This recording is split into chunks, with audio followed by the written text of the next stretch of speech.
안녕하십니까. 일과영득 최영득 원장입니다. 오늘은 중학생이 고등학생이 될 때 과연 무엇을 가장 잘 생각하고 챙겨야 되는 것인가에 대해서 답변을 드리려고 합니다. 바로 자기주도 학습이거든요.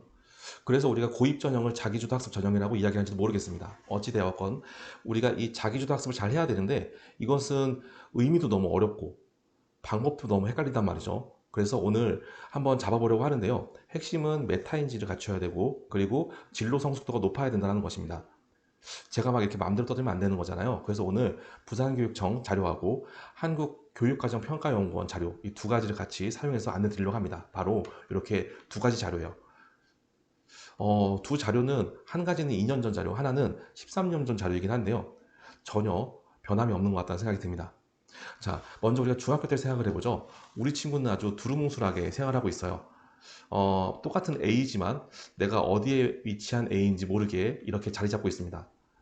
그래서 우리 친구들이 일단 학습을 여유롭게 나름대로 하면서 그래도 앉아서 하기는 해요. 그쵸? 그런데 고등학교를 간단 말이죠. 갑자기 고등학교를 가면 상황이 바뀝니다. 어떻게? 9등급제가 되면서 갑자기 서열화가 되죠. 그리고 나는 3등급에서 4등급 사이가 되는 되게 놀라운 상황이 생기죠. 그러면서 자기 주도성이 부족한 친구들은 멘탈이 나가기 시작을 합니다.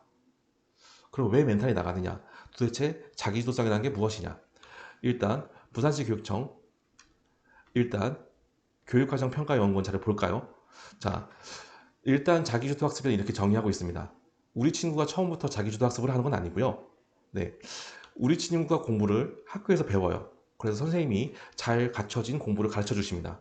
그럼 우리 친구가 그 공부를 받아들이면서 내가 이것을 공부하고 났더니 이런 것을 또 공부하고 싶다. 이런 게 부족함을 느낀다. 이런 건 내가 채워야 되겠구나. 라고 그 다음에 이루어지는 과정이 바로 자기평가와 보충활동 그리고 자기보상 과정으로 자기주도 학습 과정이 진행이 되는 거죠. 그래서 이것이 잘 수행이 되는 친구가 다음 수업도 연이어서 잘 들을 수가 있겠죠. 자, 그렇다면 과연 자기주도성을 평가할 때 우리 친구들이 어떤 부분이 가장 부족한가 라고 하면 이 자료의 핵심은 이 표에 들어가 있습니다. 표를 보니까 평균이 확 떨어져 있는 구간이 보여요. 바로 행동 영역입니다.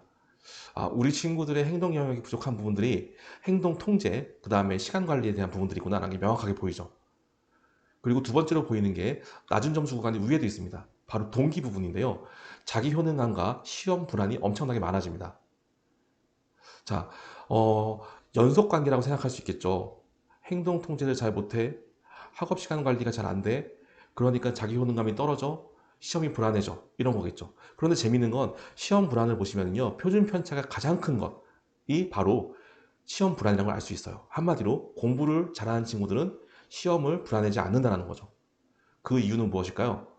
표준 편차가 큰 다음 구간을 살펴보죠. 바로 어떤 구간이다? 메타 인지 구간입니다. 자, 메타 인지 구간은 뭔데? 메타 인지라는 것은 내가 정확하게 어떠한 지식을 알고 있는지 모르는지를 스스로 판단할 수 있는 능력입니다. 아셨죠?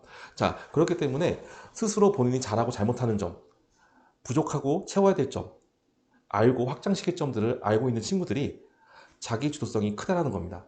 그러니까 메타인지를 확장시켜줘야 되겠네요. 그러려면 어떻게 해야 될까요? 스스로 본인에 대한 피드백을 많이 하고 주변에 좋은 사람들의 조언, 그 다음에 본인의 습관을 고치려는 스스로의 노력 등이 필요하겠죠. 자, 그런데 제가 이렇게 서술을 쭉 했지만 서로의 상관관계가 있는 건지는 잘 알 수가 없어요. 그렇죠. 네가 말한 게 흐름대로 말한 것 같긴 하지만 아닐 수도 있잖아 라는 거죠. 그래서 이제 그 내용을 설명드리려고 부산시 교육청 자료를 한번 넘어가 보겠습니다. 자, 부산시 교육청을 보면요, 애초에 별인 탐색을 하고 상관관계를 분석을 합니다. 자, 그러면은 어떠한 내용들 분석했나 라고 보니까 자, 이렇게 들어가요.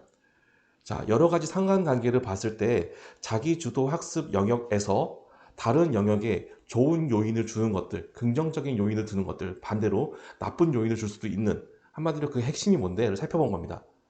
그래서 가장 높은 숫자 찾아보니까요, 재밌게도 우리 친구가 학교에 대해서 얼마큼 흥미, 행복감을 가지고 있는지입니다.